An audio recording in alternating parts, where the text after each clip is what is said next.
basic. In high school, I wasn't like that chit chatty. You know, I was like, no, I was a quiet, nice girl, you know, kind of situation. And then I went to college and I just became like myself, you know, and I realized how social and outgoing that I really was. And that totally flourished. And now that is so like, that was always like who I was, but I just embraced it a bit more, I suppose. And now like I love it. So that's what, like how I go into my life. But I guess I don't know what held me back, or maybe just like I don't know.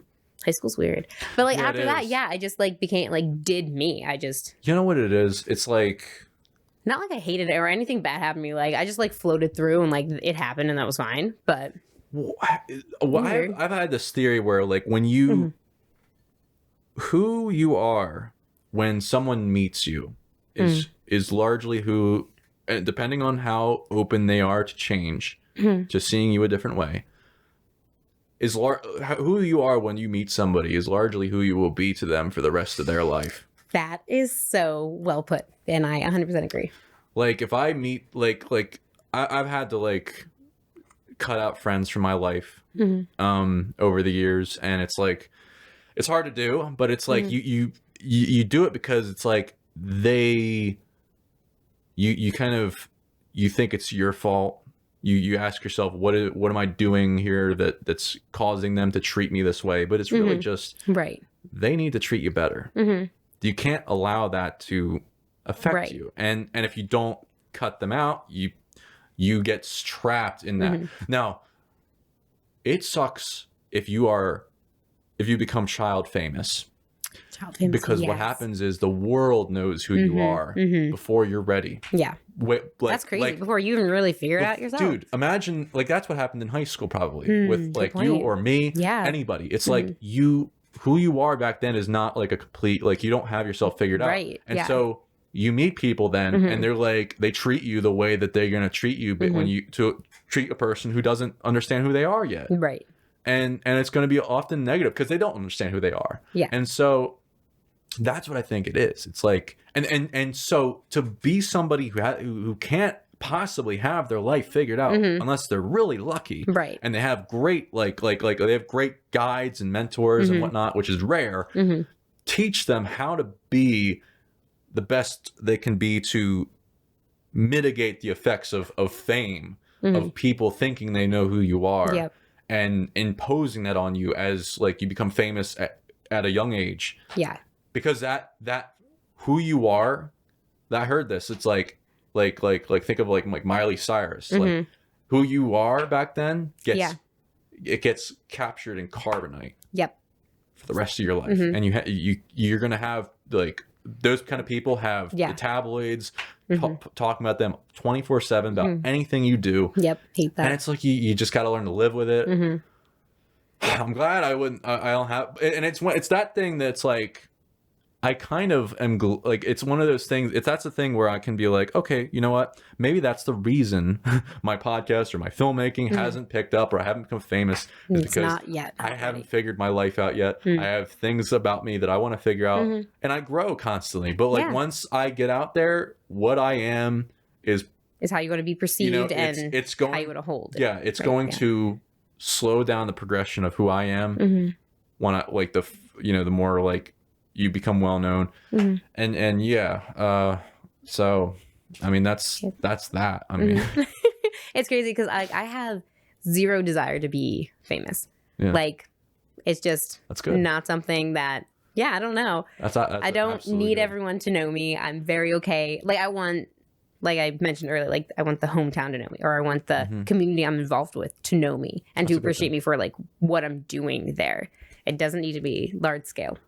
I'm so sorry if you become famous from this. Me too. And I just like obviously it would be fine, and I would definitely try to be like you'll be like you'll become an influencer on Instagram. Yeah, just kidding. I don't know how to do.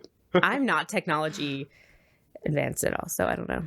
I wouldn't do well with that. If I became like famous on a social media platform, it wouldn't be because of me. It would be because someone else is doing that and like using my face or something. God. Yeah, like with the deep fake or something. Oh no, this world we're going into. Yeah, absolutely not. I don't know. But it's like it's just you know, I feel like the more time goes by, like I'm the same way. The less I'm wanting to be like that famous. But or like craving it. Like you can totally be like you want to be known, and that's great. You know what? It's like this. So I realized this when I was, you know, in high school. I was like, I want to be like a world famous filmmaker, right? I want to be the next Quentin. Everyone to know my name, you know, Christopher Nolan. But then in college, I was like realizing there's like an article by something Kelly, this writer something Kelly, this blog article called 1,000 True Fans. You probably might have heard of it. I don't know. It's you look it up. It's like 1,000 True Fans. It's a really great blog article that explains how anybody can make a six-figure salary if they get 1,000 or like even just or 10,000 true fans paying. Like if you think about it, 1,000 true fans paying you $100 a year, $6K salary a year. Shooting shebang. So it's like you have to do something though, like you have to like if through Patreon or but it's like you have to find that 1,000 people who are your true fans who are willing to pay $100 or 10,000 who are willing to pay $10 a year. Right. Like an album, if you're a musician and a $10 album a year. And 10,000 people of that. It doesn't have to be a million. Yeah, great and point. That's if you can achieve that. Yes. I'd love to achieve that. Yeah. I kind of now want to do that more.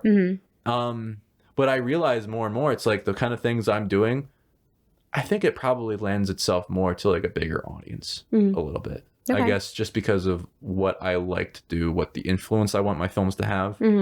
I'd like it to have. So, you know, I don't know. But that's always something that sticks in my mind. And I think, you know, like a podcast like this, like that would be like 1,000 True Fans kind of thing. Yeah. There'd be this wouldn't be a podcast for everybody. Right. But the fact that we just talk about whatever's interesting to us, we're the number, like if a million people were sent to this, that number of people would drop dramatically. But we'd have a more resolute following from a small number of people because they're super interested in what we're interested in. Because often it's like you have to ask yourself, what scratches your itch so that you know what scratches other people's itches, you know? Interesting. My name is Thomas Proffitt. I'm a filmmaker based outside Philadelphia, PA, and I'm looking to create a life for myself writing and directing films. On this podcast, I give my take on things as well as interview friends, filmmakers, and interesting folks about just about anything. You can find the full podcast catalog at profittableproductions.com/podcast. Profitable is spelled like my name with 2 F's and 2 T's. You can also find clips from my episodes there as well as my films. I hope you enjoy this podcast. Tom Proffitt Take.